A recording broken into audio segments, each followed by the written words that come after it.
शिव महापुराण की कथा कहती है, जब एक लोटा जल हम देवाधिदेव महादेव को समर्पित करते हैं, शंकर जी को जल चढ़ाते हैं, तो तुम्हारा चढ़ाया गया जल तुम्हारे मरने के बाद क्या देगा, इसका वर्णन शिव पुराण नहीं करती। पर शिव पुराण कहती है कि तुम्हारा अगर एक लोटा जल तुम महादेव को चढ़ा रहे हो तो यह पक्का है कि तुम्हारे मरने से पहले वो जल तुम्हारा तल जरूर बदलेगा, ये निश्चितता है।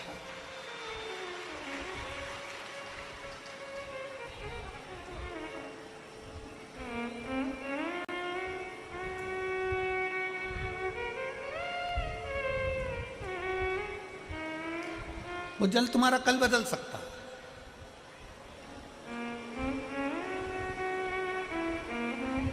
आपने शिव जी को जल चढ़ाया है, वो चढ़ाया गया जल तुम्हें फल दे सकता है।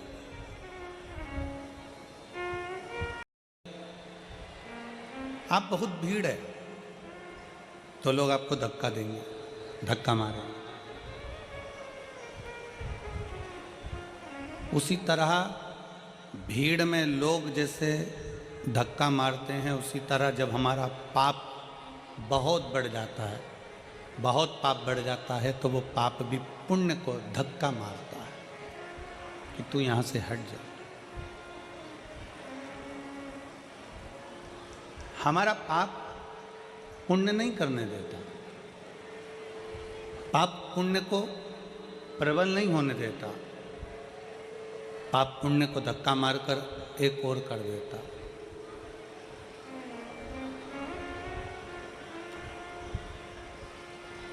शिव महापुराण की कथा कहती है कि बहुत भीड़ होने पर लोग धक्का देते हैं, उसी तरह पाप भी पुण्य को धक्का देता है कि तू एक और हो जा, इसको पाप करने दे, इसको पाप और बढ़ाने दे। पाप जब बढ़ेगा तो ये अच्छा कर्म अगर करेगा तो इसको भगवान की शरणागति मिल जाएगी, और अगर पाप ही पाप करता रहेगा, बेकार ही बेकार कर्म करता रहेगा, तो फिर भटक जाएगा।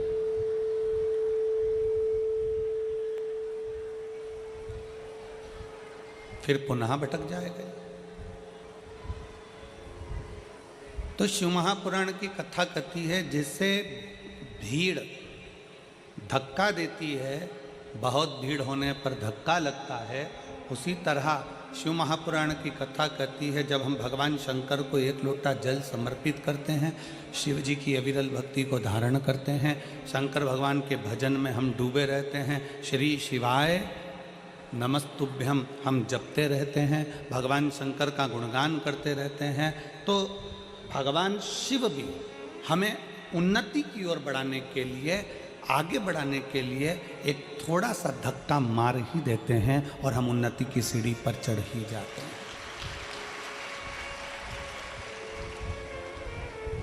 मान लो यदि किसी एक लक्ष्य को आप लेकर बैठे हैं,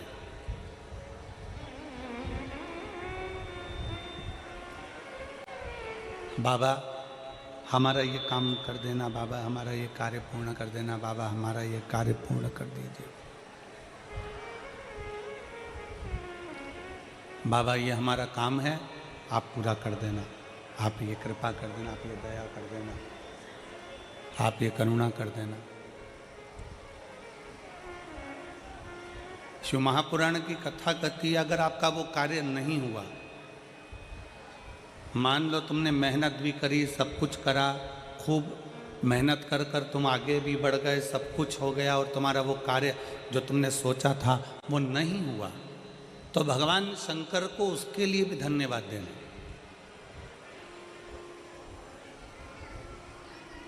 तुम्हारा सोचा हुआ कार्य अगर नहीं हुआ है तो भगवान शंकर को उसके लिए भी धन्यवाद देना कि बाबा हो सकता है कि तूने मेरे लिए और भी कुछ अच्छा सोच कर रखा होगा, इसलिए अभी तूने वो कार्य नहीं होने दिया, आगे चलकर तू जरूर करेगा।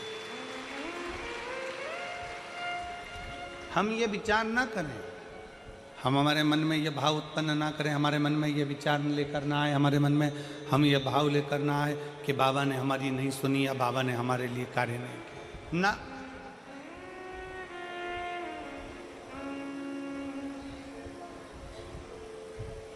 जितने इस पवित्र पावन प्रांगण के अंदर बैठकर, इस फरीदाबाद की पवित्र भूमि पर बैठकर शिव महापुराण की कथा का लाभ ले रहे हैं, जितने भगवान शंकर की कथा का रसतत्व ग्रहण कर रहे हैं, भगवान शिव की कथा को सुन रहे हैं,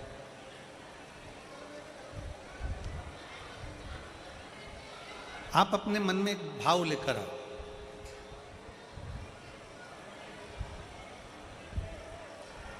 कि भोले बाबा, भगवान शिव, माँ जगत जननी माता जगदम्बा पार्वती हमारे माता पिता हैं और हम छोटे से एक बच्चे हैं। हम बहुत बड़े नहीं, हम बहुत छोटे हैं। बड़े बने रहने में कहीं ना कहीं तकलीफ हो जाती है, छोटे बने रहने में कोई तकलीफ नहीं। यहाँ जितने बड़े बड़े बैठे हैं ना,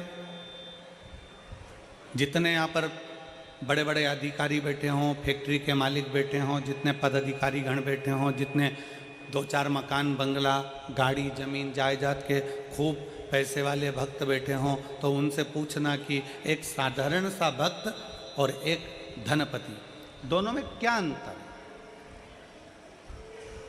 जो ज़्यादा बढ़ता चले जाता है, मानसिक टेंशन उसको बढ़ता चले जाता है।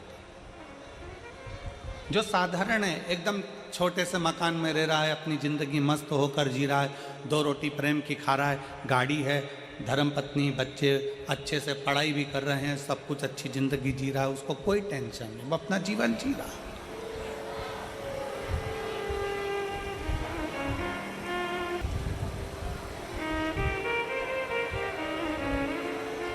रोड का कितना भी टैक्स जमा कर दो, रोड टैक्स कितना भी जमा कर दो,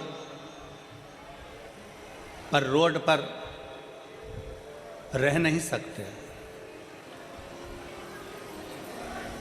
आप लोग जब गाड़ी उठाते हैं, 4 व्हीलर गाड़ी खरीदते हैं, 2 व्हीलर गाड़ी खरीदते हैं या बड़ी कोई गाड़ी खरीदते हैं, तो उसमें रोड का टैक्स जमा होता है।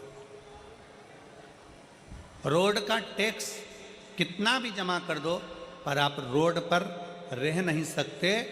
आप मकान बनाकर रोड पे नहीं रह सकते। तो आप कहो कि हमने रोड का टैक्स जमा करा, हम तो यहाँ मकान बना के रहेंगे।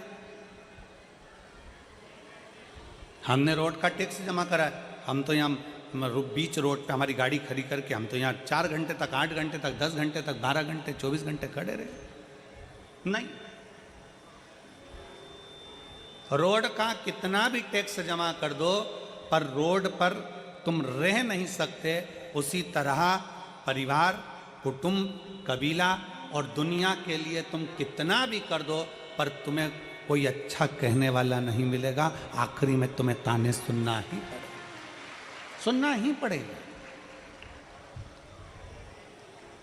तुम रोड का टैक्स जैसे जमा करते हो तो रोड पर मकान नहीं बना सकते। रोड का टैक्स जमा करते हो तो रोड पर तुम रह नहीं सकते। रोड का टैक्स जमा करते हो तो रोड पर तुम अपनी गाड़ी 24 घंटा 36 घंटा खड़े नहीं कर सकते। रोड का भले तुम टैक्स जमा कर दो, पर रोड पर तुम मकान बनाकर नहीं रह सकते, रोड पर तुम रह नहीं सकते। उसी तरह संसार के लिए, परिवार के लिए, कुटुंब के लिए, बेटों के लिए, बेटी के लिए, भाई के लिए, बंधु के लिए, सखा के लिए, बहन के लिए, रिश्तों के लिए, नातों के लिए, परिवार के लिए तुम कितना भी करना, अपनों के लिए कितना भी कर लेना, चाहे पराये के लिए कितना भी कर लेना, पर तुम्हारे लिए कोई अच्छा नहीं कहेगा। तुम इस विचार को छोड़ दो, तुम इस मन से ये विचार निकाल दो कि कोई तुम्हारे लिए अच्छा कहे। पर शिव महापुराण की कथा कहती है, रोड का टैक्स जमा करो पर रोड पर मकान नहीं बना सकते हैं। दुनिया के लिए कितना भी कर लो, पर अपशब्द सुनने को ही मिलता है। पर शिव महापुराण की कथा कहती है कि शंकर को अगर तुमने भूल से भी 1 लोटा अगर जल समर्पित करा है, तुम्हारे मरने से पहले, मरने के बाद की गारंटी तो हम भी नहीं देते और ना हमारा शिव पुराण देता है। यहां तो जीते जी की गारंटी।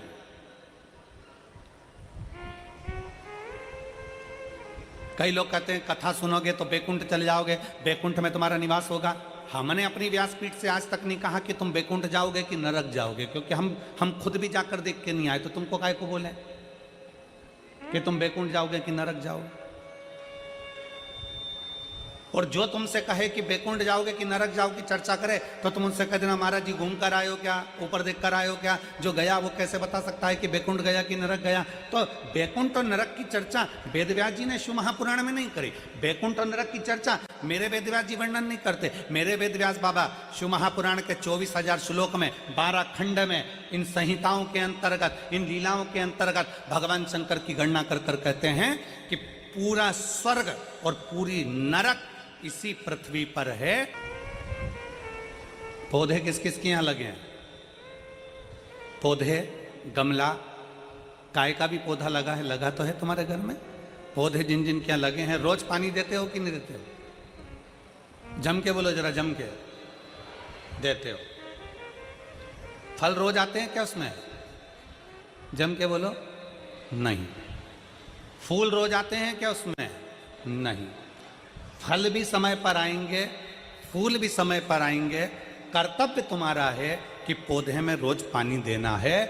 फल भी आएगा, फूल भी आएगा, समय आएगा तो फल फूल दोनों प्राप्त होंगे। बस पौधे में पानी डाले जाओ तो फल फूल तुम्हें मिलेंगे जरूर। तुमने पानी डालना बंद करा तो फल फूल तुम्हें प्राप्त नहीं होंगे। उसी तरह शंकर पर 1 लोटा जल चढ़ाए जाओ, चढ़ाए जाओ, चढ़ाए जाओ, मेरा भोले बाबा उसका फल तुम्हें जरूर देगा। थोड़ा समय लग सकता है, निश्चित समय पर देगा, देगा। थोड़ा समय लग सकता है, थोड़ा समय लगेगा।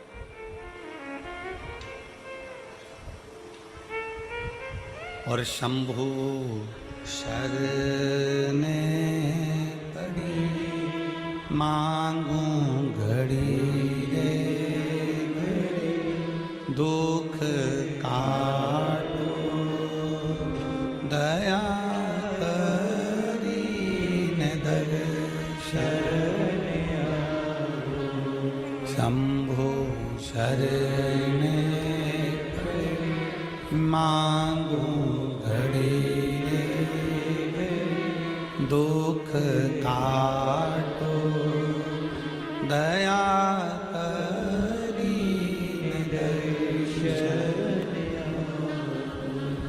थोड़ा समय लग सकता है। जल चढ़ाते जाओ, पौधे में जल डाले जाओ, वृक्ष के नीचे पानी चढ़ाए जाओ, फल आएगा। पौधे में जल डाले जाओ, फूल जरूर आएगा। उसी तरह शंकर पे 1 लोटा जल चढ़ाए जाओ, प्रतिदिन चढ़ाओ, एक ना एक दिन उसका फल जरूर आएगा और तुम्हारा कल्याण जरूर होगा। चढ़ाएगा।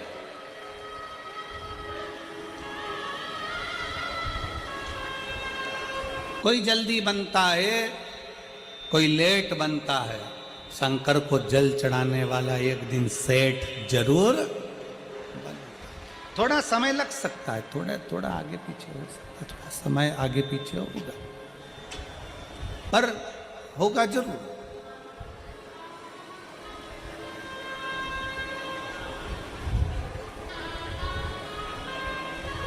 विश्वास है तो शिव है। एक कथा आती है वरकरेश महादेव की। एक कथा आती है वरकरेश्वर महादेव की। और ये वरकरेश्वर महादेव कोई साधारण महादेव नहीं है।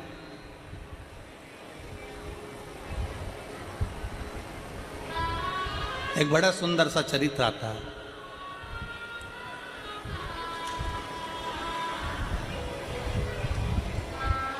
मही सागर संगम।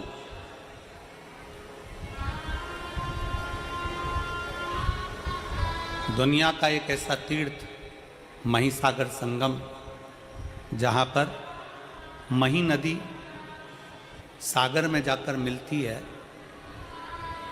तो उसको मही सागर संगम कहते हैं।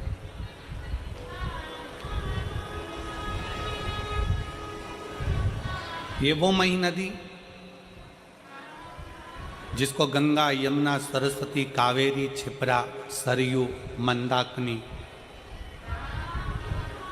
जब सब बैठकर आपस में चर्चा करती हैं और आपस में बैठकर हरि का गुणगान करती हैं, तो मही नदी को प्रकट कर लेती। ये मही नदी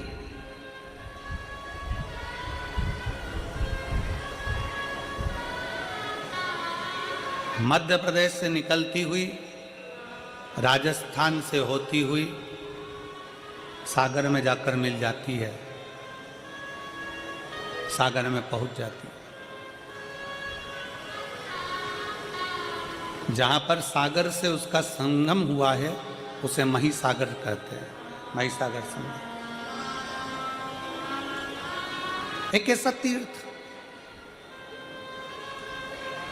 जहां भगवान शंकर के 4 शिवलिंग विराजमान है, जिसमें से एक स्वयं षडानंद कार्तिकेय जी, जिसको स्थापित करिए स्तंभेश्वर शिव महाराज भगवान शंकर। दूसरा कल कथा सुन रहे थे काल भीति की, एक शिवलिंग काल भीति ने प्रकट किया वहां पर महाकाल का।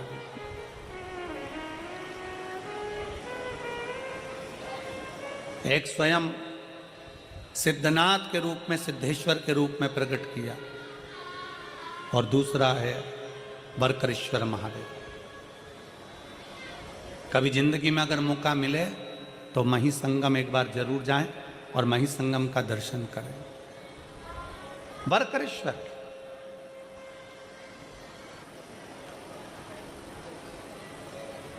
गुजरात की पवित्र भूमि पर जाकर ये मही नदी सागर में जाकर समाहित होती है, ऐसा पवित्र भूमि है वहां महिसागर। महिसागर संगम का ये पवित्र संवाद वरकरेश्वर महादेव का एक बड़ा सुंदर चरित्र वर्णन होता है। एक भटकती भटकती एक बकरी भटकती इस पवित्र महिसागर संगम के पास पहुंच जाती है। अब चींटी को नहीं मालूम है कि मथुरा कौन सा है, कि वृंदावन कौन सा है, कि काशी कौन सा है, कि द्वारका कौन सा है, कि जगन्नाथ कौन सा है, कि बद्रीनाथ कौन सा है, कि केदारनाथ कौन सा है, कि रामेश्वरम कौन सा है। ये चींटी को नहीं मालूम। पक्षी को नहीं मालूम कि कहां द्वारका है, कहां जगन्नाथ है, कहां काशी है, कहां मथुरा है। जीव जंतु को नहीं मालूम कि कहां कौन सा तीर्थ है। केवल एक मानव, मनुष्य, मानव का देह, मानव का शरीर, जिसको मालूम है कि मथुरा कहाँ है, जिसको मालूम है काशी कहाँ है, जिसको मालूम है गोवर्धन कहाँ है, जिसको मालूम है वृंदावन कहाँ है, जिसको मालूम है उज्जैनी कहाँ है, जिसको मालूम है सोमनाथ कहाँ है, जिसको मालूम है नागेश्वर कहाँ है। केवल एक मानव, मनुष्य।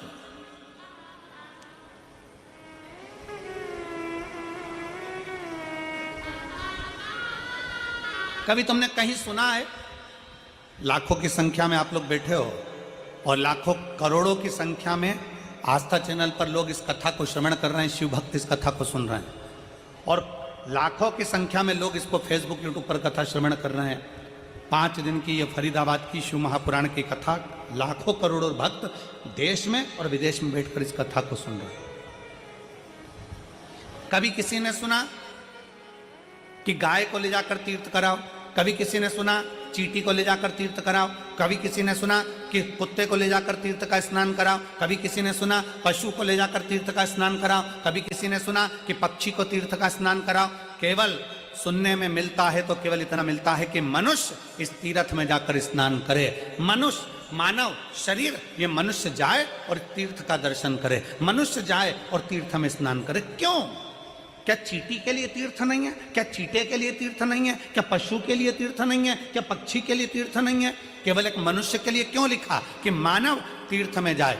मानव जाए, जाकर तीर्थ का स्नान करे, मानव जाए कुरुक्षेत्र में जाकर स्नान करे, मानव जाए तीर्थ में जाकर दर्शन करे। केवल मनुष्य के लिए क्यों है? तो शिव महापुराण की कथा कहती है पशु पक्षी के लिए नहीं, मनुष्य के लिए तीर्थ का दर्शन, तीर्थ का स्नान, तीर्थ का दान, तीर्थ का भजन केवल मनुष्य के लिए इसलिए कहा गया क्योंकि 83,99,999 योनियां काटने के बाद 84 लाख में नंबर की योनि है मनुष्य की योनि। और मानव शरीर एक ऐसा शरीर है, अगर इस शरीर में वो भजन कर लेता है, स्मरण कर लेता है, दान कर लेता है, पुण्य कर लेता है, कीर्तन कर लेता है, तीर्थ नहा लेता है, तो फिर इसका अगला जन्म नहीं होता। पर जितने जीव हैं पशुचर, जलचर, थलचर जितने भी जीव जंतु हैं ये स्नान करेंगे, पर इनकी सुध में नहीं रहेगा कि हमने तीर्थ का स्नान करा।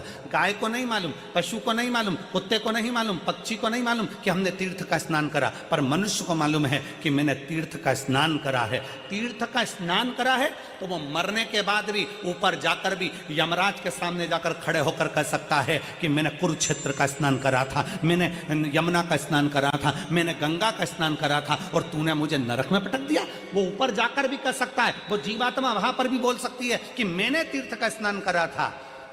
और शिव महापुराण की कथा कहती है, अगर भूल से भी, शिव महापुराण का बड़ा सुंदर चरित्र कहता है कि जैसे तीर्थ में पशु पक्षी जीव जलचर थलचर वायुचर को नहीं मालूम रहता कि वो कहाँ है, शिव महापुराण की कथा कहती है अगर भूल से भी अगर कोई कुत्ता, कोई पशु, कोई पक्षी, कोई जानवर, कोई जलचर, कोई थलचर 12 ज्योतिर्लिंग में से किसी एक ज्योतिर्लिंग में अगर जन्म भी ले लेता है तो फिर उसका अगला जन्म नहीं होता, वो जीव उसी जगह से तर जाता है, उसी जगह से तर जाता है। कितना सुंदर का एक गाली लोग दे देते हैं, तुझमें अकल नहीं है, तू स्वान है, तू कुत्ता है, तू गधा है, और लोग लड़ने बैठ जाते हैं। अगर जिसने गाली दी है ना उससे कहो भगवान से प्रार्थना करना, अगर स्वान भी बनाए ना कुत्ता भी बनाए ना तो कहीं किसी तीर्थ का बना देना, काशी विश्वनाथ के उस बनारस का, उस विश्वनाथ की भूमि वाराणसी का बना देना। अगर मुझे गधा भी बनाए तो भगवान से प्रार्थना करना कि हरिद्वार का बना देना, कम से कम गंगा की रज मुझे लगेगी, काशी विश्वनाथ के गंगा की रज मुझे लगेगी, उज्जैनी की रज मुझे लगेगी, कुबरेश्वर धाम की रज मुझे लगेगी, तो मैं भी तर जाऊंगा, अगला जन्म मेरा फिर संसार में नहीं होगा। बनाना तो ऐसा बना, बनाना तो ऐसा बना।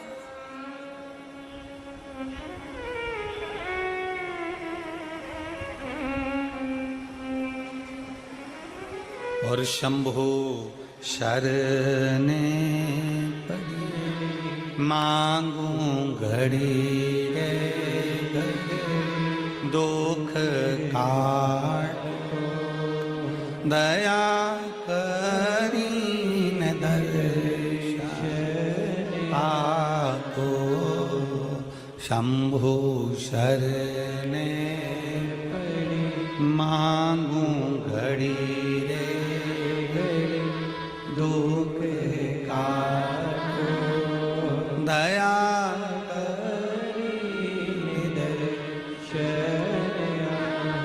शिव कथा कर रही है, भगवान शंकर का संवाद कर रहा, शिव महापुराण कर रही है। बकरी को नहीं मालूम था कि ये महिसागर संगम है।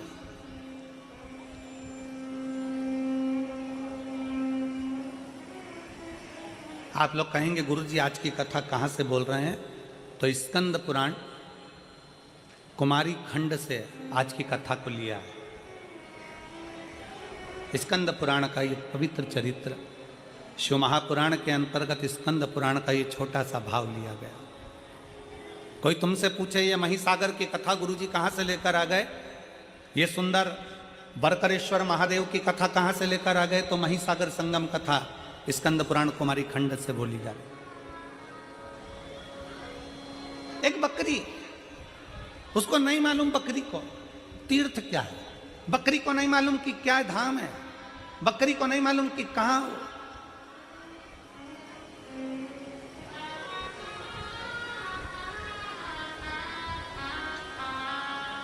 शिव महापुराण की उमा संहिता कहती है कि जिस स्थान पर शिव महापुराण की कथा होती है, बाबा भोलेनाथ की कथा जिस जगह पर होती है, जिस स्थान पर होती है, उस स्थान के पास में जितने जीव रहते हैं, जलचर थलचर वायुचर पशु पक्षी जानवर, मनुष्य तो छोड़ो, जो जीव भी रहते हैं, शिव महापुराण की कथा कहती है उसका भी अगला जन्म नहीं होता, वो भी तर जाते हैं, वो भी तर जाते हैं। एक पत्र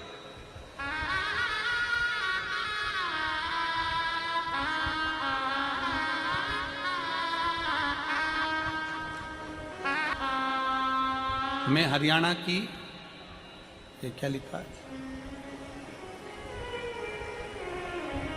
प्रिय इज्जर जिले के असदपुर खेड़ा की रहने वाली हूँ। असदपुर खेड़ा की रहने वाली हूँ।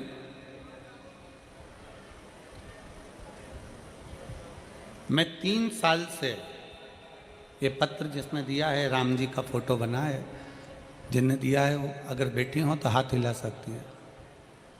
राम जी का फोटो बना है इसमें, अगर कहीं बैठी हो तो हाथ हिला सकती है, और अगर बैठी हो तो एक बेलपत्र लेने के लिए आ सकती है। मैं 3 साल से सरकारी नौकरी की तैयारी कर रही थी गुरुजी। मैंने 3 साल पहले पेपर दिया, उसमें भी मेरा सिलेक्शन नहीं हुआ। 3 साल तक मैं रेगुलर पेपर देती रही पर मेरा कोई सिलेक्शन नहीं हुआ। गुरुदेव, अब मैं करूं तो करूं क्या? तब मैंने आपकी कथा सुनना प्रारंभ करी और आप कहते हो कि दिल से पढ़ो, दिल से अध्ययन करो, 4 गुना पढ़ाई करो और 4 गुना अध्ययन करो। मैंने वो भी कर कर पढ़ाई करी, एग्जाम दिया, पर उसका भी कोई रिजल्ट नहीं। अब करूं तो करूं। तब मुझे मन में आया कि सीहोर वाला गुरुजी कहता है कि पशुपतिनाथ का व्रत करो, और मैंने पशुपतिनाथ का व्रत करना प्रारंभ करा। गुरुदेव, आप कहते हो कि पंडाल में बैठकर कथा का रसपान करो। मैंने पंडाल में बैठकर भी कथा का रसपान किया, और बाबा ने क्या मुझे दिया पंडाल में बैठ के कथा सुनने का फल। शायद दुनिया के लोग कहते होंगे कि पंडाल में बैठकर कथा सुनना, हम कहते हैं पंडाल नहीं, जिस जगह पर शिव महापुराण की कथा होती है वो पंडाल नहीं, वहाँ की मिट्टी कंकर शंकर बन जाती है और बाबा हमारी बात को सुनता है।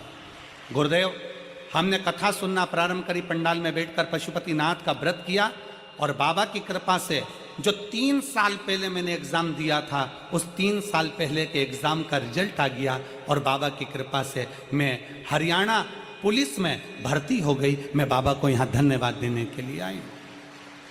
एक शिव तत्व लाइन अच्छी लिखी है, आप और हम गुनगुनाते हैं। और अभी मेरी ट्रेनिंग गुड़गांव में चल रही है।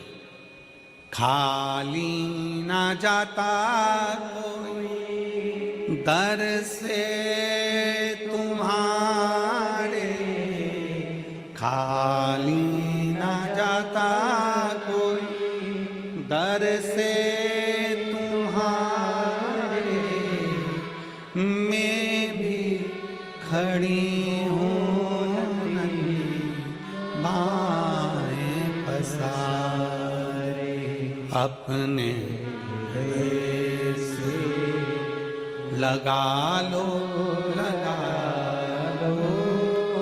गिना जा रहा हूँ, उठा लो भोले अपने दर से, अब तो ना टालो, गिरी जा रही हूँ, उठा लो। एक विश्वास अपने भीतर दड़ी करिए।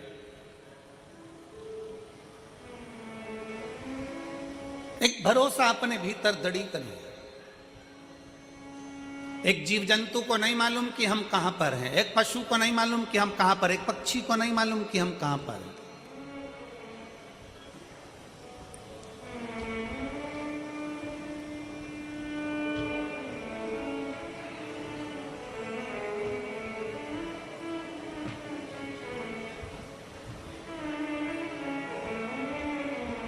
एक सीहोर कुबेरेश्वर धाम पर किसी ने एक कुत्ता का फोटो डाला। शंकर जी पर चढ़ा हुआ दूध बाहर गया और कुत्ता उसको चाट रहा था।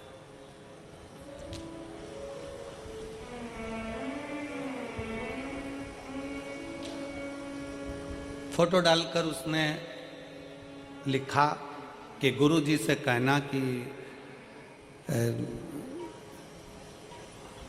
जो दूध चढ़ता है वो कुत्ता बिल्ली पीते रहते हैं, तो गुरुजी ने मंदिरों की सफाई तो करवा ही दी है, पर ऐसा कर दो कि यह कुत्ता बिल्ली मंदिर के द्वार पर ना आए और वहाँ दूध वगैरह ना पिए।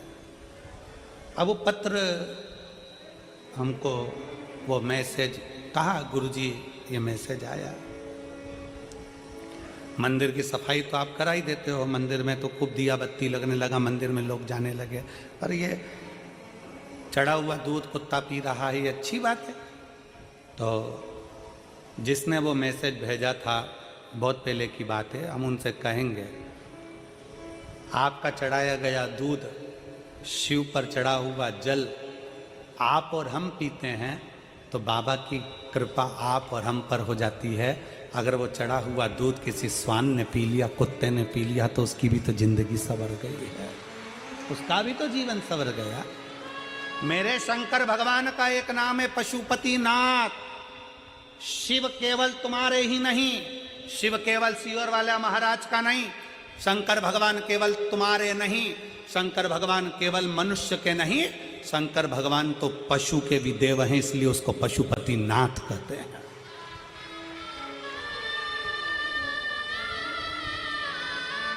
शिव पक्षियों के भी देव हैं। ये जितने पक्षी उड़ते हैं, इनका अगर कोई देव है तो शंकर भगवान, इसलिए उनको श्रंभेश्वर महादेव कहा जाता है।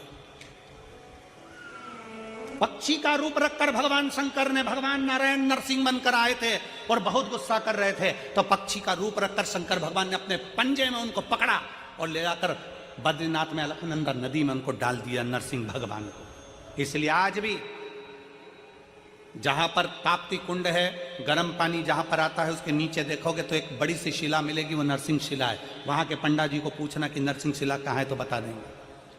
आज भी शिव केवल पशुओं के देवता नहीं, वो पशुपति नाथ हैं। शंकर केवल मनुष्य के देवता नहीं, वो विश्वनाथ हैं। शंकर केवल पक्षियों के देवता नहीं, वो श्रमेश्वर नाथ हैं।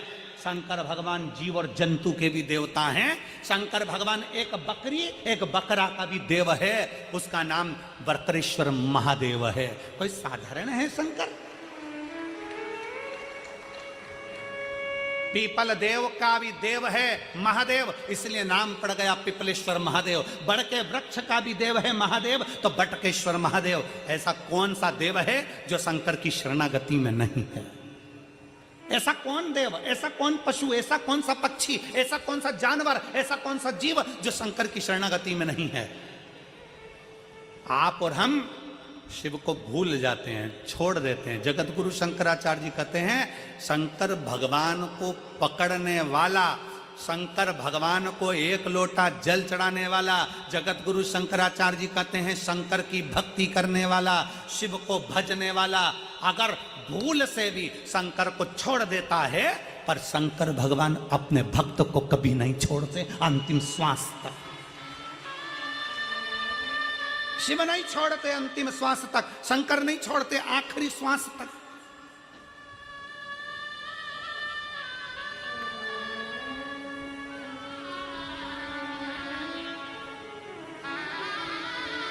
और एक रवा भगत की कथा हमारे उज्जैनी में आती है, महाकाल राजा की रवा भगत की कथा। रवा भगत, एक रवा भगत की कथा आती है जो चंबल नदी के पार रहता था।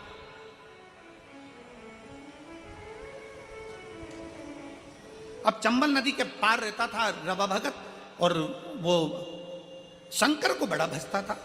अब रवा भगत शिव को भजने वाला शंकर भगवान की पवित्र भूमि उज्जैनी में महाकाल बाबा का दर्शन करने जाता था। हर महीने का उसका नियम था कि बाबा महाकाल का दर्शन करने जाता। अब महाकाल का दर्शन करने जाता,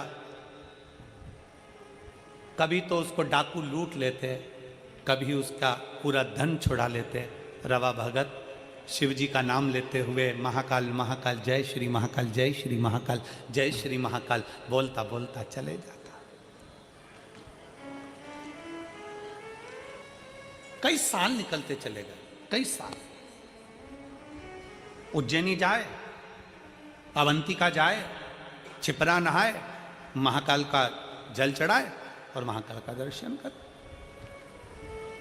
अब तो महाकाल मंदिर में प्रवेश ज्यादा नहीं होता, पर पूर्व की कथा है जब तो महाकाल मंदिर में महाकालेश्वर और भक्त, इसके सिवा कौन जाते, लोग जल चढ़ाते और अपने घर चले जाते। छिपरा बिल्कुल महाकाल मंदिर के पीछे बहती थी। अभी अभी छिपरा तो महाकाल मंदिर से दूर हो गई, पर छिपरा महारानी महाकाल मंदिर की दीवार और छिपरा महारानी का बहना एक साथ था, इतनी नजदीक से बहती थी। रवा भगत महाकाल बाबा को जल चढ़ाए, छिपरा जी का जल भरे और महाकाल राजा को चढ़ा दे और चल दे। कई साल निकल गए, कई साल। अब एक बार रवा भगत उज्जैनी नहीं पहुंचा, अवंतिका नहीं पहुंचा, अवंतिका नहीं पहुंचा। 1 महीना पूर्ण हो गया, अवंतिका नहीं आया। ध्यान, रवा भगत नहीं आया। 2 महीना हो गया, रवा भगत नहीं आया। 3 महीना हो गया, रवा भगत नहीं आया। अब तो भोलेनाथ को बेचैनी होने लगी और शंकर भगवान माता पार्वती से कहे, मां जगत जननी से, पार्वती से,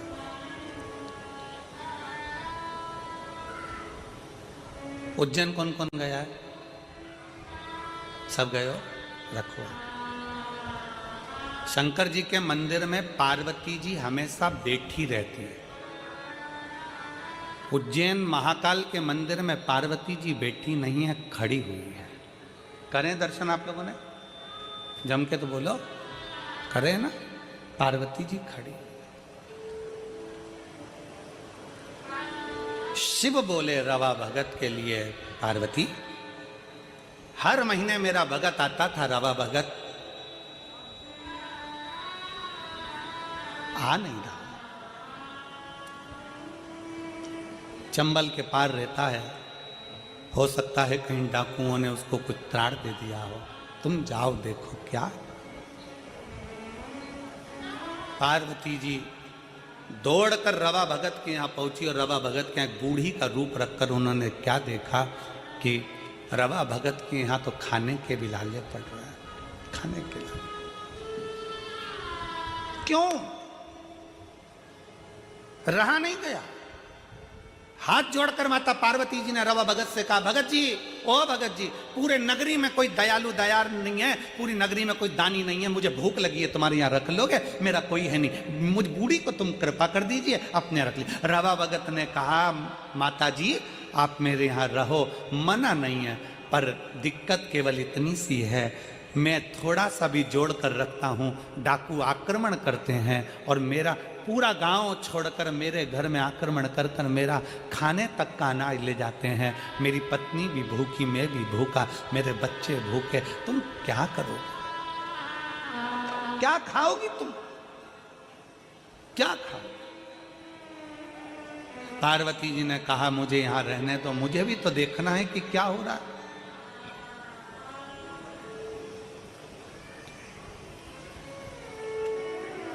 डाकुओं की टोली आई, रवा भगत के यहाँ से सब लेकर चले, अन्न का दाना नहीं।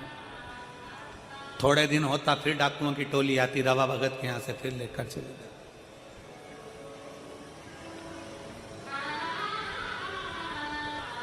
पार्वती जी ने डाकुओं को देखा और पूछा कि भाई इनको कम से कम खाने का तो छोड़ कर जाओ, खाने का तो छोड़ो। डाकू चिल्लाकर बोले, ये वो भक्त है जो हर महीना महाकाल जाता है, ये वो भक्त है जो हर महीना महाकाल जाता है, हमें देखना है कि महाकाल कब आकर इसको खिलाता है, हमें देखना है महाकाल कब आकर इसको खिलाता है, हमें देखना है। पार्वती जी मुस्कुराई, कहा अब तुम भी देखो कि महाकाल कब आकर खिलाता है। डमरू बजाता बजाता एक जोगीड़ा डमरू की नाद करते करते बजाता बजाता आ गया। पार्वती मुस्कुराकर बाहर निकलकर उस डमरू बजाने वाले जोगीड़ा का स्वागत कर मेरे नाथ आ गए। जो आए, डाकू आए, सामान उठाए, वही सामान 4 गुना फिर बढ़ता जा। डाकू बाहर निकले, फिर सामान बढ़ता चले जा। डाकू फिर लेकर सामान निकले, फिर बढ़ता चले जा। बाहर इतना सामान इकट्ठा हो गया कि डाकू उठाने वाले कम पड़ गए, पर सामान कम ना हुआ। आखिरी में डाकुओं ने चरण पकड़ लिए कि महाकाल आकर खिलाकर भी जाता है, महाकाल आता है खिलाकर भी जाता है। अकाल मृत्यु वो मरे जो काम करे चंडाल का, काल उसका क्या बिगाड़े जो भक्त हो महाकाल का। मेरा महाकाल जो नियम बनाता है कि मैं कुबेरेश्वर धाम आऊंगा, मैं उज्जैनी जाऊंगा, मैं काशी विश्वनाथ दर्शन करने के लिए जाऊंगा, मैं महाकाल के दरवाजे पर जाऊंगा, जो नियम बनाता है 1-2 महीना, 4 महीना, 6 महीना, 5 महीना नियम तुम बनाते हो, बाकी के नियम मेरा महादेव निभाता है। अभी कथा में कहा था शंकर को जल चढ़ाने वाला अगर 6 महीना 1 साल बाद भूल भी जाए, पर शंकर नहीं भूलते, शंकर तो उसको पकड़कर रखते हैं, शिव उसको पकड़कर रखते हैं।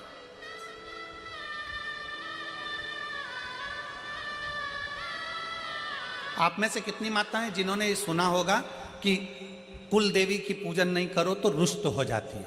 बोलो सुना कि नहीं सुना? अरे जम के तो बोलो। वो देवता की पूजन मत करो तो वो रुष्ट हो जाते हैं। बोलो सुना कि नहीं सुना? अरे जम के तो बोलो सुना। अगर उनको प्रणाम नहीं करोगे तो रुष्ट हो जाते हैं। बोलो सही है। दिवाली पे सास को प्रणाम नहीं करो तो वो भी रूठ जाती है। बोलो सही है कि गलत है? अरे जम के बोलो जरा, ठीक है। करवा चौथ पर पति की पूजन नहीं करो तो वो रूठ जाता है। बोलो सही है कि गलत है? भाई दूज पर बहन भाई को राखी ना बांधे तो भाई रूठ जाता है। भाई दूज पर बहन भाई को तिलक ना करे तो भाई रूठ जाता है। बोलो बोलो सही है कि गलत है? संसार में सब रूठते हैं, पर शिव महापुराण की विद्येश्वर संहिता कहती है जो एक बार शंकर को जल चढ़ा देता है, शंकर उससे कभी नहीं रूठते हैं। शिव उसके गले लगते हैं, शिव गले लगते हैं। भगवान 33 कोटि देवी देवता अगर तुम्हारे घर में बैठे हैं, तुम्हारे घर में भगवान बैठे हुए हैं, सारे देवताओं को कुछ ना कुछ देना पड़ेगा। शंकर का शिवलिंग तुम्हारे घर के अंदर है। तुम अगर बाहर 1 महीना, 4 महीना, 6 महीने के लिए चले भी गई हो तो चले जाओ। घर में अगर शंकर का शिवलिंग है, तुम सोचोगे उस पर जल नहीं चढ़ा तो पाप करेंगे। अगर मैंने पानी नहीं चढ़ाया तो शंकर जी श्राप देंगे। मैंने शंकर जी को अगर फूल नहीं चढ़ाया शंकर जी क्रोध करेंगे। मैंने शंकर जी को बेलपत्री नहीं चढ़ाई तो वो गुस्सा करेंगे। नहीं, शिव महापुराण की कथा कहती है तुम्हारे घर के अंदर अगर शंकर का शिवलिंग है, तुम कहीं पर भी चले गए, 6 महीना, 4 महीना, 15 दिन, 20 दिन, 1 महीना, कहीं पर भी चले गए, शंकर का शिवलिंग है तो 1 बेलपत्री चढ़ाकर, 1 चावल का दाना चढ़ाकर तुम्हारी मर्जी पड़े जहां चले जाओ। और 6 महीने क्या 12 साल बाद भी अगर तुम वापिस आओगे तो शंकर कभी तुम्हें पाप नहीं देगा, कभी श्राप नहीं देगा। शंकर शंकर ही रहेगा, शिव शिव ही रहेगा। कुल देवी की पूजन मत करो, कुल देवी रूठ गई। इन देवी की पूजन मत करो, वो देवी रूठ गई। उन देवता की पूजन मत करो, वो देवता रूठ गए। उनका वर्णन मत करो, वो रूठ गए। सास को प्रणाम नहीं करा, सास रूठ गई। बहू की शादी की सालगिरह थी, सास ने विश नहीं करा तो बहू रूठ गई। हमारी मम्मी ने हमको विश नहीं करा। अब मम्मी भी सोचे दिन भर तो विष घोलती है, क्या विष करूं तुझको, करूं तो करूं क्या ना। शिव शिव है, मेरा महाकाल राजा, मेरा महाकाल है। भाई शिव महापुराण की कथा कहती है, शंकर का संवाद कहता है, शिव तत्व कहता है, शिव पुराण कहती है। दुनिया रूठ जाए, दुनिया रूठ जाए, पर मेरा महाकाल कभी नहीं रूठता। दुनिया भटक जाए पर मेरा महाकाल अपने भक्त को भटकने नहीं देता। वो संभाल लेता है और अपने हृदय से लगा लेता है। वो संभाल लेता है, अपने हृदय से लगा लेता है। वो शिव है, शिव ओघड़ दानी है, वो शंकर है।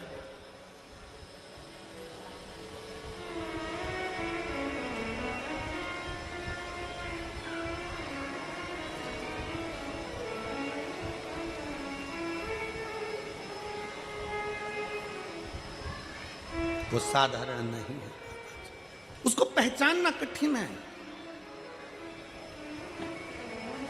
और अंत समय प्रभु वचन दिया तो निभाना पड़ेगा।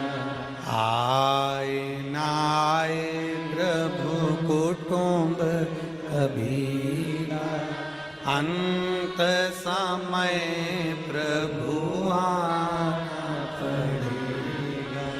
वचन दिया तो निभाना पड़ेगा।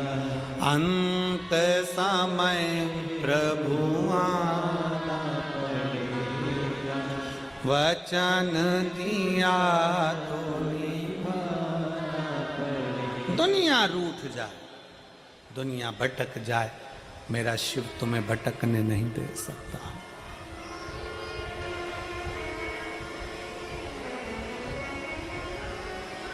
भटकने नहीं दे सकता।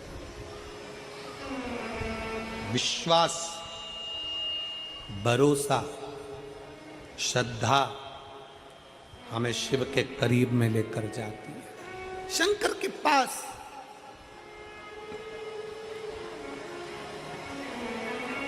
बरकरेश्वर महादेव की कथा कर रही है। बरकरेश्वर महादेव का चरित्र कर रहा है। बकरी को नहीं मालूम कि तीर्थ है, बकरी को नहीं मालूम कि यह तीर्थ है। भटकती भटकती आ गई और महिसागर संगम के तट पर पौधे लगे थे फूल पत्ती के। बकरी प्यासी भी थी और भूखी भी थी। भूखी भी है, प्यासी।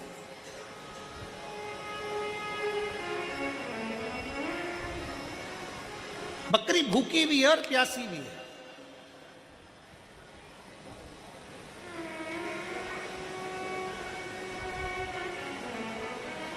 भूख तड़फा रही थी बकरी, प्यास तड़फा रही थी बकरी। दौड़ती दौड़ती बकरी आई और बकरी दौड़ती दौड़ती आकर उसने देखा कि यहाँ बहुत सारे पौधे लगे हुए हैं। उन पौधों में पुष्प भी लगे हैं, पत्तियां भी लगी हैं, मैं खा लेती। बकरी पत्तियां तोड़कर खा रही थी, पत्तियां तोड़कर खा रही। बकरी को अंदाजा नहीं था कि पास में ही कुछ पौधे ऐसे कांटेदार लगे हुए थे जिसकी पत्तियां तलवार का काम करती थी, जिसकी पत्तियां तलवार का काम करती थी। बकरी को यह अंदाजा नहीं है।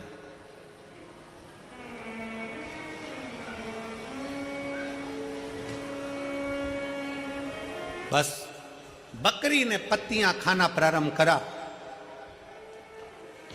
बकरी ने पत्तियां खाना प्रारंभ करा और खाते खाते उसका ध्यान नहीं गया, क्योंकि व्यक्ति अपने कार्य में इतना डूब जाता है कि उसको अन्य कार्य का स्मरण नहीं हो पाता।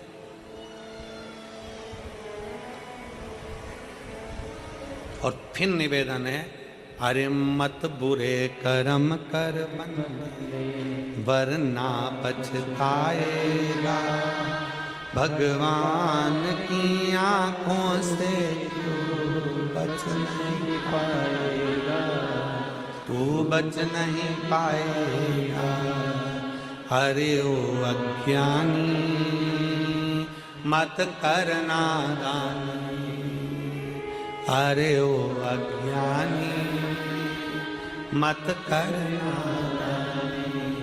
तेरे कर्म का फल भी तो ही पाएगा, जैसा किया तूने तेरे आगे आएगा। मत बुरे कर्म कर वरना पछताएगा। भगवान की आंखों से तू बच नहीं पाएगा, तू बच नहीं पाएगा। अरे ओ अज्ञानी मत करना। अपने कर्म अच्छे करते चलो। बकरी को ध्यान नहीं था, वो तो कर रही। वो तो खाने में लगी है, उसने ध्यान नहीं दिया पास में कांटे लगे, उसने ध्यान नहीं दिया पास में पत्तियां तलवार का काम कर रही है। कोई कोई पौधा ऐसा होता है जिसकी पत्तियां तलवार जैसी काट भी देती है, शरीर पर रगड़ा भी दे देती है। बकरी को अंदाजा नहीं था। आप तो अपना कर्म करो, फल देना उसके एक पत्र है।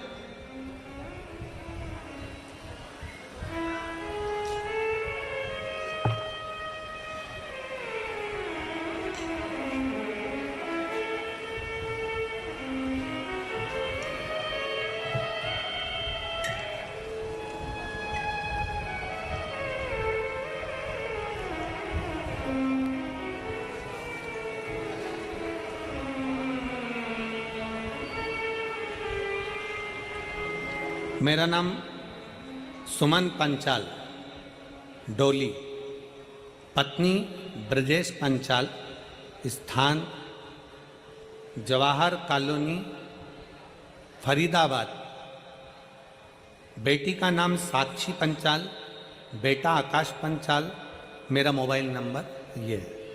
आप लोग अगर एलईडी पर देख रहे होंगे या आस्था चैनल पर देख रहे होंगे तो यह नाम सुमन पंचाल कहीं बैठी हों तो हाथ हिला सकती हैं, और अगर आई हों तो आप ही हैं, ऐसा हाथ हिला दो एक बार वापस हाथ हिलाओ, ठीक है। आ जाइए, एक बेलपत्र ले जाना। बेटी अगर साक्षी आई हो तो वो भी आ सकती है।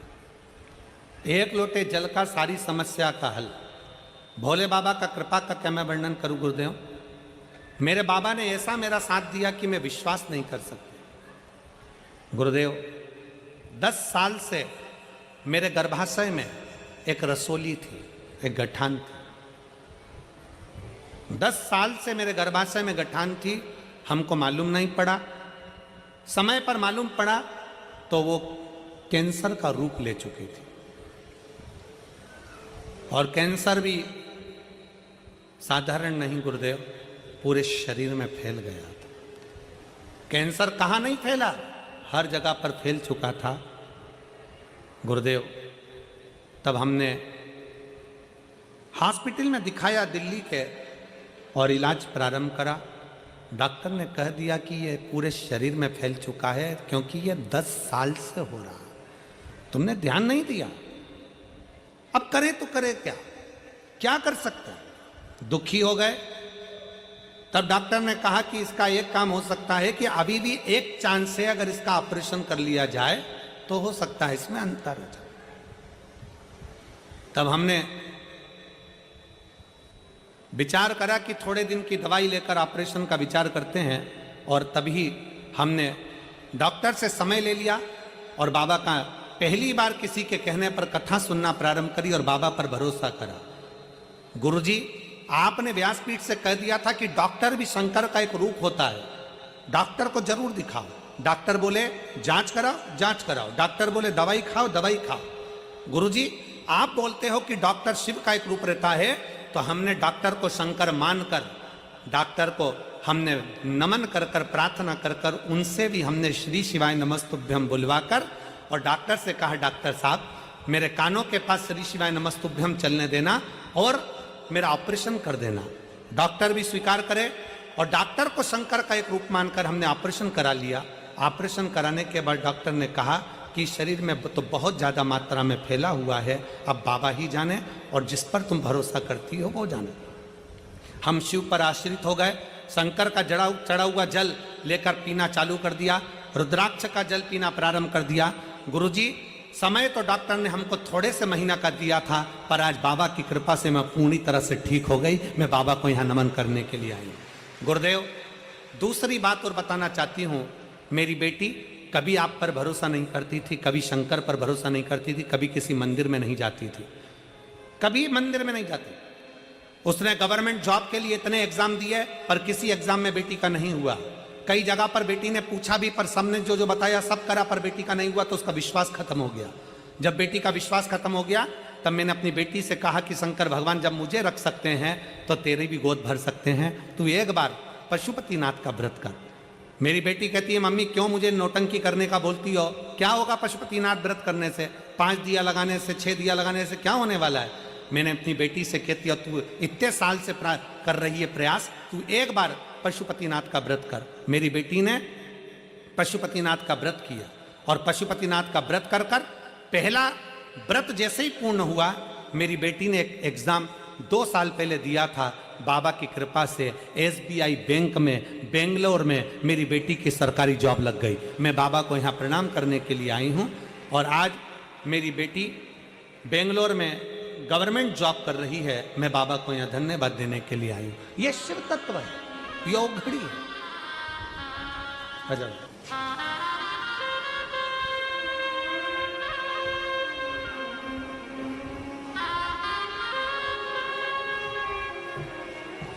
रोते नहीं, अब तो खुश हो गए, अब एकदम बढ़िया हो गए। ये बेटी को भी देना, उसको भी बधाई। आप आंसू पोछो, ठीक है। अच्छे खुश होकर जाओ, है। शिव कृपा बनी रहे, बाबा बधाई। एक बेटी को भी देना है आपके लिए। अब ठीक हो पूरी तरह से।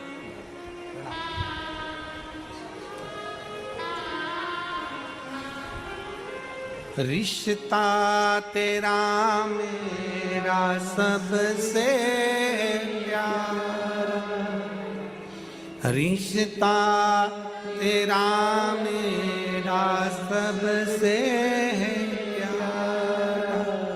तू मेरा बाबा, मैं हूँ तेरा लाला, मैं हूँ तेरा लाला। तू मेरा बाबा, मैं हूँ तेरा लाला, मैं हूँ तेरा लाला। भगवान शिव वो अपना बनाने का प्रयास, अपना बनाना। समय लग सकता, देरी हो सकती। कोई कहता है गुरुजी हमने इतनी पूजन पाठ करी, बाबा ने हमारी नहीं सुनी, आज से हम मंदिर जाना बंद कर। ना ना, जाते रहो। कुछ अच्छा सोचा होगा मेरे शंकर ने, कुछ अच्छा सोचा होगा। घर में 2 बहुएं हैं, एक बहू को सास ने पूरा जेवर दे दिया, पूरी प्रॉपर्टी दे दी, और दूसरी बहू को सास ने कुछ भी नहीं दिया, कुछ भी नहीं, कुछ नहीं दिया। और जिसने जेवर लिया, जिसने प्रॉपर्टी ली, उसने निकाल दिया सास को, सास पहुंच गई फिर उसके पास जिसको कुछ नहीं दिया। अब उसको कुछ नहीं मिला।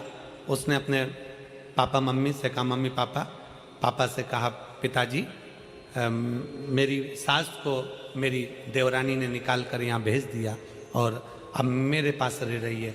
माँ ने कहा, बेटा वो तुझे प्रॉपर्टी नहीं दी, कोई बात नहीं, जेवर नहीं दी, कोई बात नहीं, सेवा कर, अच्छे से कर, खूब सेवा कर। सास ने प्रॉपर्टी एक को दी, जेवर एक को दिए, एक बहू को कुछ नहीं दिया।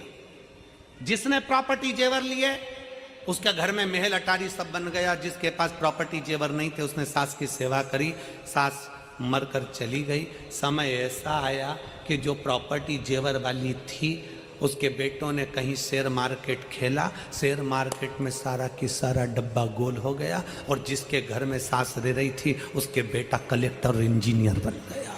समय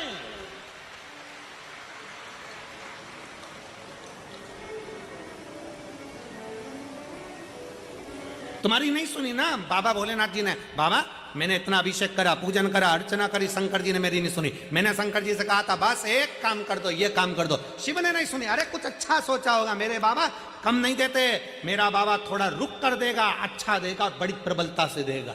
आपकी भक्ति कम नहीं होना चाहिए, आपका विश्वास कम नहीं होना चाहिए, आपका भरोसा कम नहीं होना चाहिए, आपकी दृढ़ता कम नहीं होना चाहिए।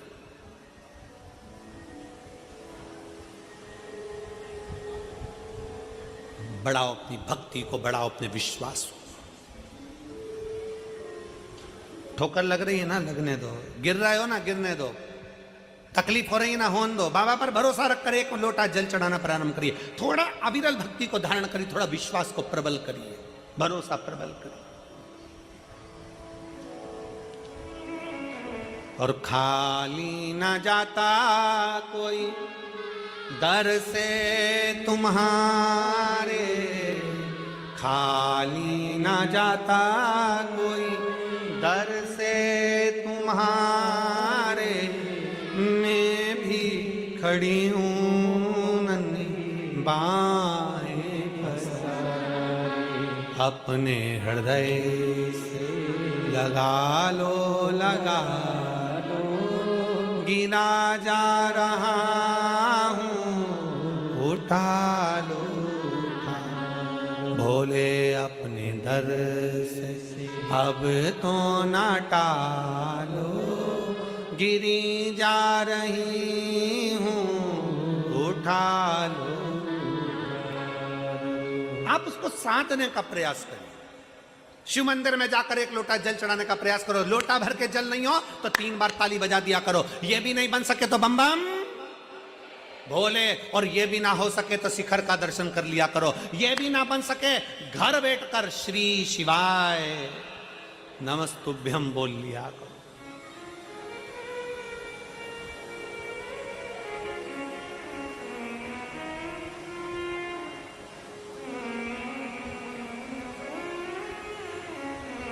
दो दिन से एक आइसर गाड़ी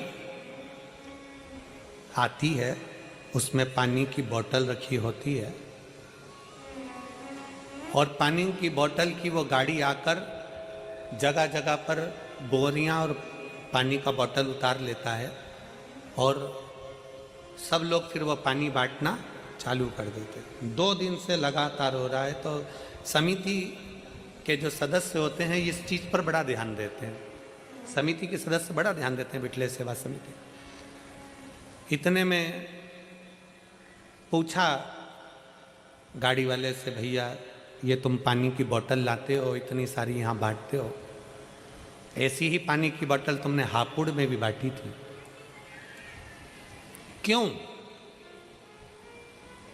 कहाँ के रहने वाले हो? उसने कहा हम नोएडा से आए और पानी बांट रहे। पूछा कि ये पानी क्यों? तो कहा सब्जी का ठेला लगाता था, और सब्जी का ठेला लगाते लगाते मेरी पत्नी ने मुझसे कह दिया था कि नोएडा में कथा चल रही है, एक बार अपन चल के सुनते हैं। सब्जी का ठेला एक दिन बंद करा, क्योंकि एक दिन भी सब्जी का ठेला बंद करते हैं तो घाटा लग जाता है, क्योंकि सब्जी तो सब्जी है, अगर नहीं बिकती है दूसरे दिन तो फिर वो बेकार हो जाती है और पूरा लॉस हो जाता है। पर एक दिन ठेला बंद करा, नोएडा कथा सुनी, बाबा से बस प्रार्थना करी, बाबा तू ऐसा दे देना कि मैं भी दोनों हाथों से लुटाता रहूं। और 3 महीने बाद एक मेरा मित्र मिला, और वो मित्र ने कहा क्या मेरे साथ पार्टनरी में काम करेगा? इसने कहा मेरे पास पैसा नहीं है। तो कहा पैसा मैं लगाऊंगा, तू व्यवस्था देखना, और एक कंपनी चालू करते हैं। और मित्र ने साथ मिलकर कंपनी चालू करी। आधा हकदार मुझे बनाया, आधा हकदार उसको बनाया। आज बाबा ने इतना दे दिया कि मैं पानी भर भर कर भी पिलाऊं तो कम ना पड़े। इतना शिव कृपा कर, इतना करुणा करने वाला। क्यों ये मेरी जीजियां, क्यों मेरे जीजा पानी बिस्कुट घर से रोटी बना कर ले आते हैं, पोहा बना कर ले आते हैं, जहां बैठते हैं वहां 5 लोगों को 10 लोगों को अपने पास में बैठे हुए को दोने में भर भर कर खिला देते हैं। खिचड़ी बनाकर डब्बे में लेकर आती हैं माताएं, साथ में अपने बैग में थोड़ी सी टॉफी डाल लेती हैं। क्यों? उसका फल मेरा शंकर देता, अच्छी जगह का फल देता। कितना वर्णन किया गया महाराज।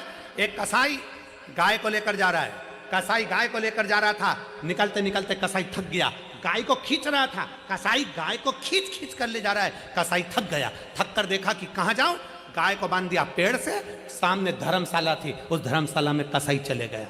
धर्मशाला में कसाई बैठा, रात्रि को बैठकर भूख लगी, भंडारा चल रहा था, उसमें से भोजन कर लिया, भोजन करा, रात को सोया। दूसरे दिन कसाई गाय को लेकर फिर चल दिया। गाय को लेकर जब कसाई गया, गाय कटी, तो जो कसाई जिस धर्मशाला में ठहरा था, जो कसाई जिस भोजन को करा था, जिसका भोजन था और जिसकी धर्मशाला थी, उस कसाई ने जिस गाय को काटा था उसका आधा हिस्सा उस धर्मशाला के मालिक को भी गया, उस भंडारे वाले को भी गया।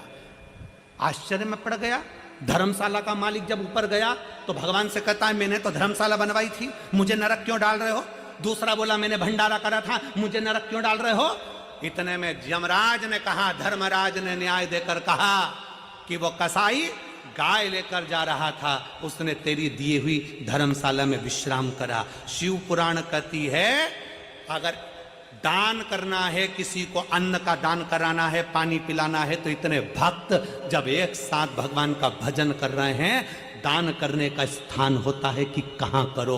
गलत जगह पर कर कर अगर कोई गलत व्यक्ति खाकर निकल गया, गलत व्यक्ति बैठकर निकल गया, तो उसका भी दोष हमको लगता है। आपको तो गर्व होना चाहिए कि मैंने शंकर के एक भक्त को पानी पिलाया, आपको गर्व होना चाहिए कि मैंने शंकर के एक भक्त को भोजन कराया, आपको गर्व होना चाहिए कि मैंने शंकर के एक भक्त को बिस्कुट खिलाया या टॉफी खिलाई। मैंने शंकर के एक भक्त को बिठाया हुआ, शिव का भक्त दिन रात शंकर की भक्ति में डूबा हुआ था, उसको दिया। मैंने किसी ऐसे एरे गिरे नत्थु खेरों को नहीं कि किसी को दे दिया और उसने दारू की दुकान पर जाकर पैसे फूंक दिए, उसने वेश्यावृत्ति में, जुए में पैसा लगा दिया। आज के जमाने में बहुत रूप रख रख कर लोग साधु सन्यासी का रूप रख कर आते हैं, मांगते हैं और मांग कर वो पैसा मदिरा में लगा देते हैं, जुए में लगा देते हैं। सावधान, अपने धन का सदुपयोग करिए, सही जगह पर करिए,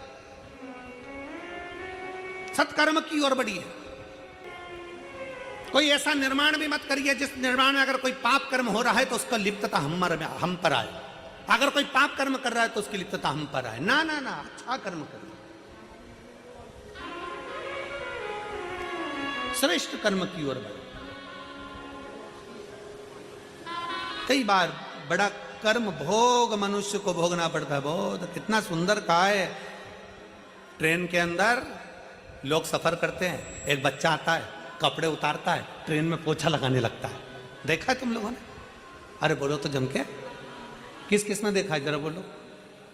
ट्रेन में सफर कर रहे हो, एक लड़का आया, कपड़े उतारे, पोछा लगाने लगा अपने कपड़े से, कचरा भी ना चले गया। बाद में तुम्हारे पास आया, मांगा, उसको तुमने 1 रुपया 2 रुपया 5 रुपये दिया, अगले स्टेशन पर उतरा, कोई नशे का सामान लिया, कपड़े में उसने भरा, सूंघ सूंघ कर किसी ट्रेन की चपेट में आ गया, कहीं जाकर मर गया, गिरकर। उसके मरने में 1 रुपया तुम्हारा भी लगा है, इसलिए नरक तुमको भी भोगना पड़ेगा।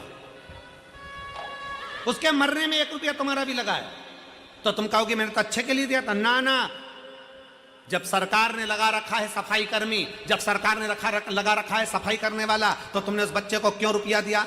किसी भूखे को भोजन, मालूम है वो बच्चा नशा कर रहा है, उसके नशे में तुम्हें 1 रुपया शामिल करे हो तो तुम्हें भी भोगना पड़ेगा। बेटी, गाय और लक्ष्मी, सोच विचार कर देना कि सही जगह दे रहे हो कि नहीं दे रहा है। बेटी को विचार कर कर देखना, पेट्रोल पंप, गाड़ी, बंगला, फैक्ट्री देखकर बेटी को मत देना।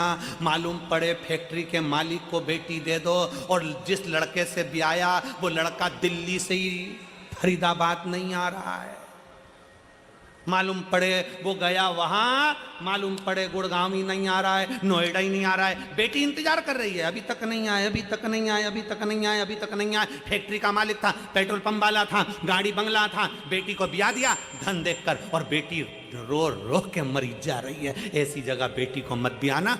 लड़का ऐसा ढूंढना जो तुम्हारी बेटी का सम्मान करे, आदर करे, सत्कार करे, तो बेटी को ब्याहना। गाय ऐसी जगह पर मत देना। हमारे दादाजी चले गए, पंडित जी को गाय देना है, पंडित जी ने गाय ली, गाय लेकर चले गए, थोड़े दिन तक गाय ने दूध दिया, बांध कर रखा, गाय ने दूध देना बंद कर दिया। पंडित जी के खुद के रहने की जगह नहीं, तो गाय को कहाँ रखें? उनने तीसरे को भेज दिया, तीसरे ने चौथे को बेचा, चौथे ने पांचवे को बेचा, बाद में गाय कसाई के यहाँ चली गई। जब गाय कटी तो जिसने दान करा उसको भोगना पड़ा। और तीसरे नंबर पर है लक्ष्मी। भिखारी के कटोरे में पैसा डालने से पहले विचार करो कि भिखारी कहां लगाएगा।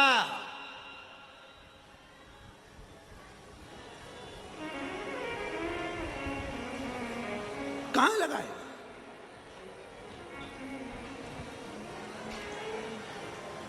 हमारे यहां सीहोर में कुबेरेश्वर धाम के प्रांगण के अंतर्गत और कुबेरेश्वर धाम के दरवाजे पर भी भिक्षा मांगना अलाउ नहीं है हमारे। क्यों? क्योंकि उसका नाम कुबेरेश्वर महादेव है। अगर कोई भिक्षा मांगता दिखता है तो मुझसे कहते हैं अंदर भंडारा चल रहा है, 24 घंटे चल रहा है, खाओ। और तुम्हें तनख्वाह चाहिए तो झाड़ू लगाओ, काम करो धाम पर, समिति तुमको महीने की तनख्वाह देगी, पर वो टिकते ही नहीं है। जैसे उनको मालूम पड़ा कि तनख्वाह भी मिलेगी, थोड़ी बहुत मिलेगी और भोजन भी फ्री का मिल रहा है, क्योंकि उनको तो करोड़ों में धन चाहिए, वो काम छोड़कर भाग जाते हैं, चले जाते हैं। इसीलिए कुबेरेश्वर धाम के आसपास भिखारी टिकता ही नहीं है, क्योंकि भोजन फ्री है, रहना फ्री है। थोड़ी मेहनत करो, कर्म करो, सफाई करो, बाबा का गुणगान करो, फूल पत्ती को हटाकर साइड में रखो, अपने आप तुम्हें तनख्वाह मिलेगी। पर कोई रहने को तैयार नहीं। अपने धन का सदुपयोग करो, अपनी बेटी को सही जगह दो, अपनी लक्ष्मी को सही जगह दो और गौ माता को सही जगह दो। बेकार जगह पर नहीं भेजिए, बेकार जगह पर नहीं भेजिए। सबके लिए है, शिव शिव है, शंकर शंकर है। और जब तुम उसको बुलाओगे, बरकरेश्वर महादेव की कथा कर रही है, बकरी आई है, भूखी है, प्यासी है, भगवान वो बकरी को नहीं मालूम कि यहाँ एक धारदार कोई कांटा लगा है, कोई वो कांटे से, उसके पत्ते से उसका शरीर कट जाएगा, उसको अंदाजा नहीं हो पा रहा, उसका अंदाजा नहीं, वो तो अपने कर्म में लगी हुई है, अपने कर्म।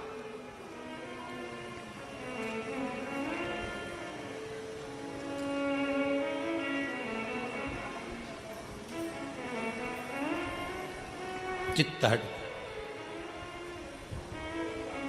पर वो भी साधारण नहीं है, देने में पीछे हटता नहीं है, देने में पीछे हटता नहीं।